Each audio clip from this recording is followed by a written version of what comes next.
Chapter 4 Conjugal Partnership of Gains Article 105 to 133 Section 1 General Provisions Article 105 In case the future spouses agree in the marriage settlements that the regime of conjugal partnership of gains shall govern their property relations during marriage, the provision in this chapter shall be supplementary application.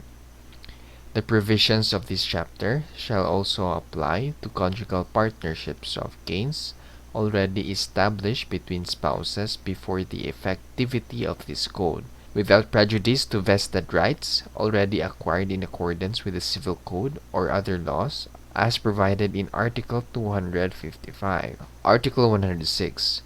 Under the regime of conjugal partnership of gains, the husband and wife place in a common fund the proceeds, products, fruits, and income from their separate properties and those acquired by either or both spouses through their efforts or by chance, and upon dissolution of the marriage or of the partnership, the net gains or benefits obtained by either or both spouses shall be divided equally between them, unless otherwise agreed in the marriage settlements.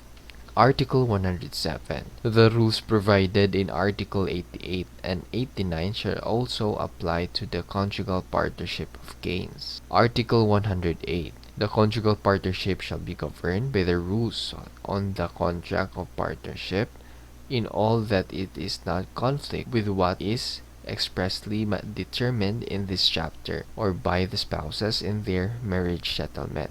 Section 2. Exclusive property of each spouse. Article 109. The following shall be exclusive property for each spouse. 1. That which is brought to the marriage as his or her own. 2. That which each acquires during the marriage by gratuitous title. 3. That which is acquired by the right of redemption, by barter, or by exchange with property belonging to only one of the spouses. And 4. That which is purchased with exclusive money of the wife or of the husband. Article 110.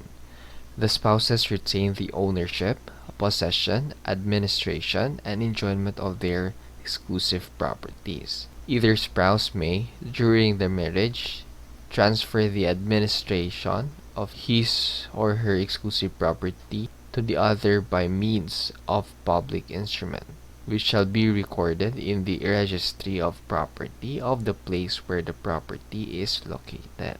Article 111. A spouse of age may mortgage, encumber, alienate, or otherwise dispose of his or her exclusive property without the consent of the other spouse and appear alone in court to litigate with regard to the same. Article 112. The alienation of any exclusive property of a spouse administered by the other automatically terminates the administration over such property, and the proceeds of the alienation shall be turned over to the owner spouse. Article 113.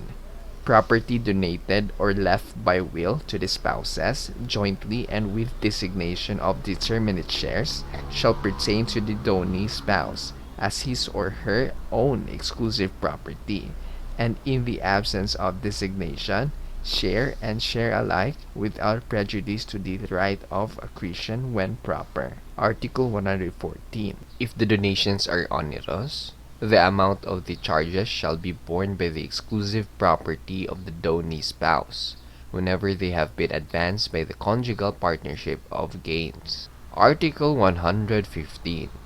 Retirement benefits, pensions, annuities, gratuities, usufructs, and similar benefits shall be governed by the rules on gratuitous or onerous acquisitions as may be proper in each case. Section 3. Conjugal partnership property. Article 116. All property acquired during the marriage, whether the acquisition appears to have been made, contracted, or registered in the name of one or both spouses, is presumed to be conjugal unless the contrary is proved. Article 117. The following are conjugal partnership properties. 1. Those acquired by onerous title during the marriage at the expense of the common fund, whether the acquisition be for the partnership or for only one of the spouses. 3. The fruits, natural, industrial, or civil, due or received during the marriage from the common property, as well as the net fruits from exclusive property of each spouse. 4. The share of either spouse in the hidden treasure which the law awards to the finder or owner of the property where the treasure is found. 5. Those acquired through occupation such as fishing or hunting. 6. Livestock existing upon the dissolution of the partnership in excess of the number of each kind brought to the marriage by either spouse. And 7. Those which are acquired by chance, such as winnings from gambling or betting. However, losses therefrom shall be borne exclusively by the loser spouse. Article 118. Property bought on installments paid partly from exclusive funds of either or both spouses and partly from conjugal funds belongs to the buyer or buyers if full ownership was vested before the marriage, and to the conjugal partnership if such ownership was vested during the marriage. In either case, any amount advanced by the partnership or by either or both spouses shall be reimbursed by the owner or owners upon liquidation of the partnership. Article 119. Whenever an amount or credit payable within a period of time belongs to one of the spouses, the sums which may be collected during the marriage in partial payments or by installments on the principal shall be the exclusive property of the spouse. However, interest falling due during the marriage on the principal shall belong to the conjugal partnership. Article 120. The ownership of improvements, whether for utility or adornment, made on the separate property of the spouses, at the expense of the partnership or through the acts or efforts of either or both spouses, shall pertain to the conjugal partnership or to the original owner spouse, subject to the following rules. When the costs of improvement made by the conjugal partnership and any resulting increase in value are more than the value of the property at the time of the improvement, the entire property of one of the spouses shall belong to the conjugal partnership, subject to the reimbursement of the value of the property of the owner's spouse at the time of the improvement.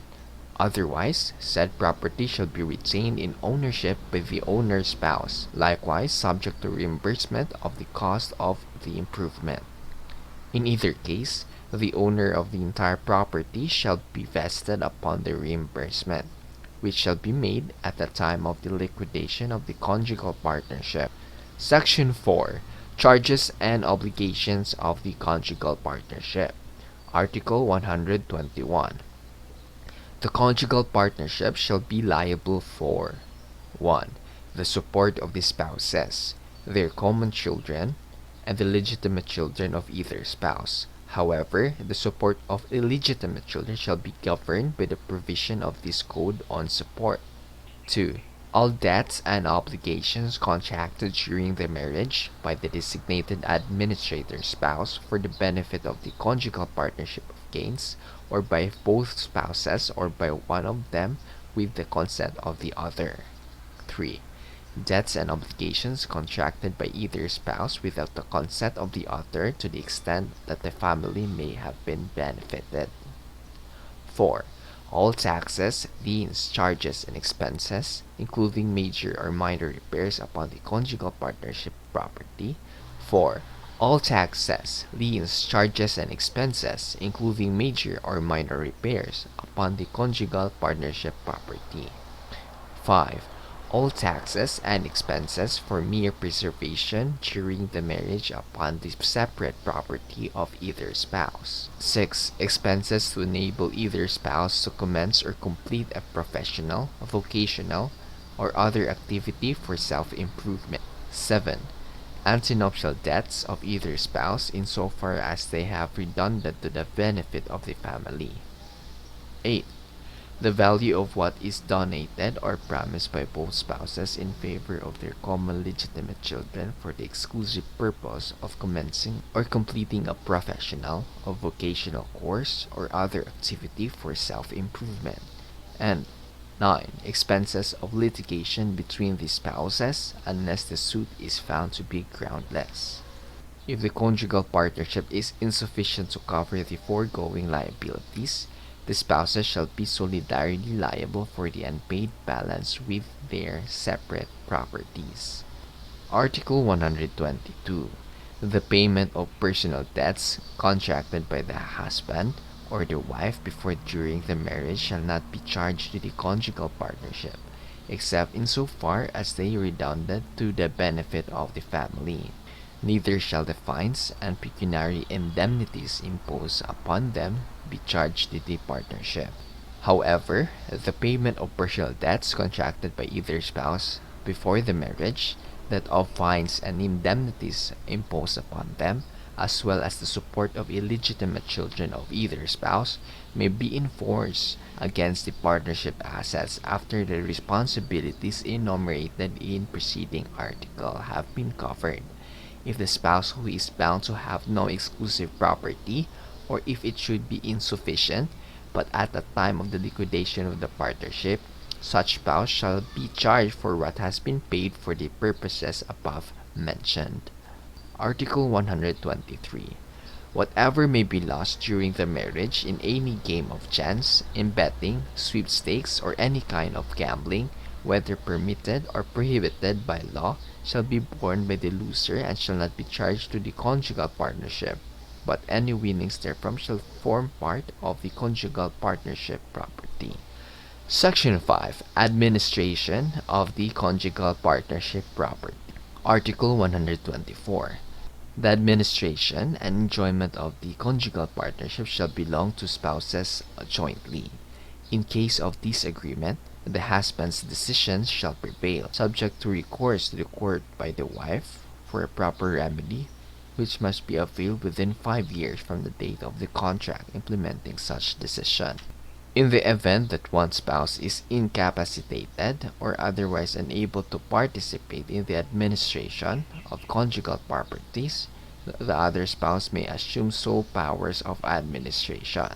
These powers do not include the powers of disposition or encumbrance, which must have the authority of the court or the written consent of the other spouse. In the absence of such authority or consent, the disposition or encumbrance shall be void.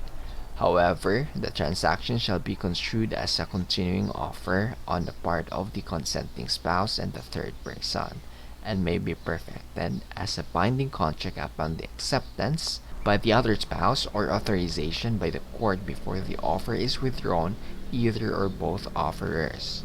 Article 125. Neither spouse may donate any conjugal partnership property without the consent of the other.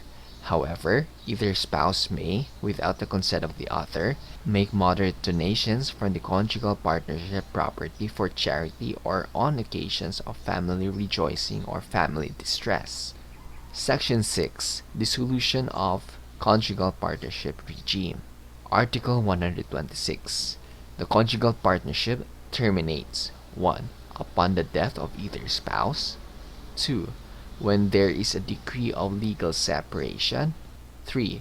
When the marriage is annulled or declared void. 4. In case of judicial separation of property during the marriage under Articles 134 to 138. Article 127. The separation in fact between husband and wife shall not affect the regime of conjugal partnership, except that 1. The spouse who leaves the conjugal home or refuses to live therein without just cause shall not have the right to be supported. 2. When the consent of one spouse to any transaction of the other is required by law, judicial authorization shall be obtained in a summary proceeding. 3. In the absence of sufficient conjugal partnership property, The separate property of both spouses shall be solidarily liable for the support of the family. The spouse present shall, upon the proper petition in a summary proceeding, be given judicial authority to administer or encumber any specific separate property of the other spouse and use the fruits or proceeds thereof to satisfy the latter's share. Article 128. If a spouse, without just cause, abandons the other or fails to comply with his or her obligations to the family, the aggrieved spouse may petition the court for receivership, for judicial separation of property, or for authority to be the sole administrator of the conjugal partnership property, subject to such precautionary conditions as the court may impose. The obligations to the family mentioned in the preceding paragraph refer to marital, parental, or property relations. A spouse is deemed to have abandoned the other when he or she has left the conjugal dwelling without any intention of returning.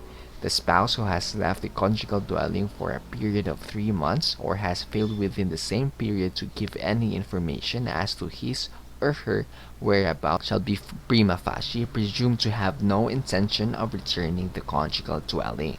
Section 7.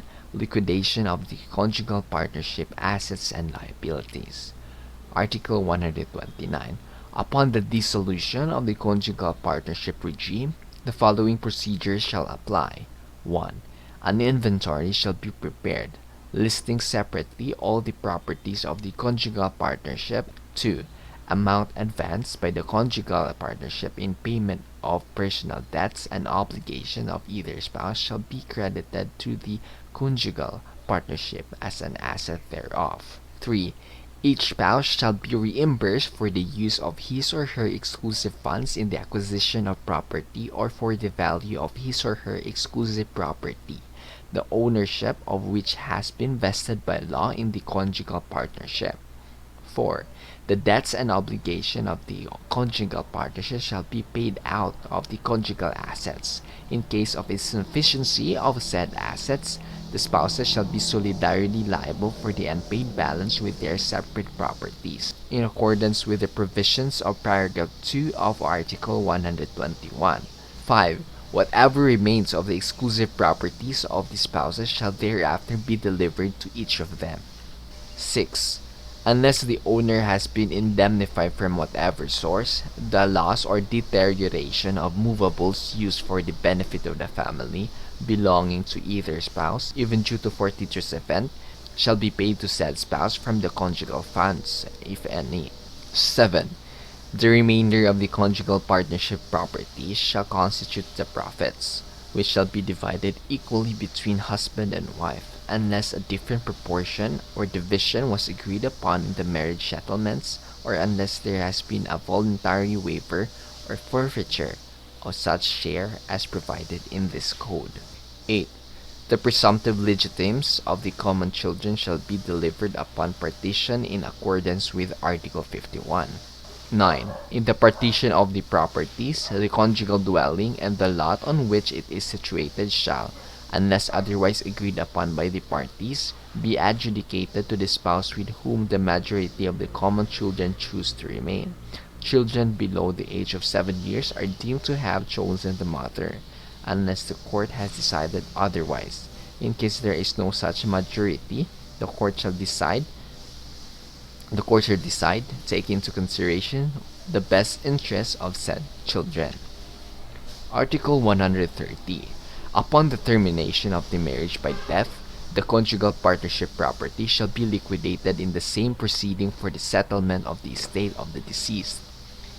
If no judicial settlement proceeding is instituted, the surviving spouse shall liquidate the conjugal partnership property either judicially or extrajudicially within 1 year from the death of the deceased spouse. If upon the lapse of said period no liquidation is made, any disposition or encumbrance involving the conjugal partnership property of the terminated marriage shall be void. Should the surviving spouse contract a subsequent marriage without complying the foregoing requirements, a mandatory regime of complete separation of property shall govern the property relations of subsequent marriage. Article 131. Whenever the obligation of the conjugal partnership properties of two or more marriages contracted by the same person before the effectivity of this code is carried out simultaneously, the respective capital, fruits, and income of each partnership shall be determined upon such proof as may be considered according to the rules of evidence. In case of doubt as to which partnership the existing properties belong, the same shall be divided between and among the different partnership in proportion to the capital and duration of each. Article 132. The rules of court on the administration of estates of deceased persons shall be observed in the appraisal and sale of property of the conjugal partnership, and other matters which are not expressly determined in this chapter. Article 133. From the common mass of property, support shall be given to the surviving spouse and to the children during the liquidation of the inventoried property and until what belongs to them is delivered. But from this shall be deducted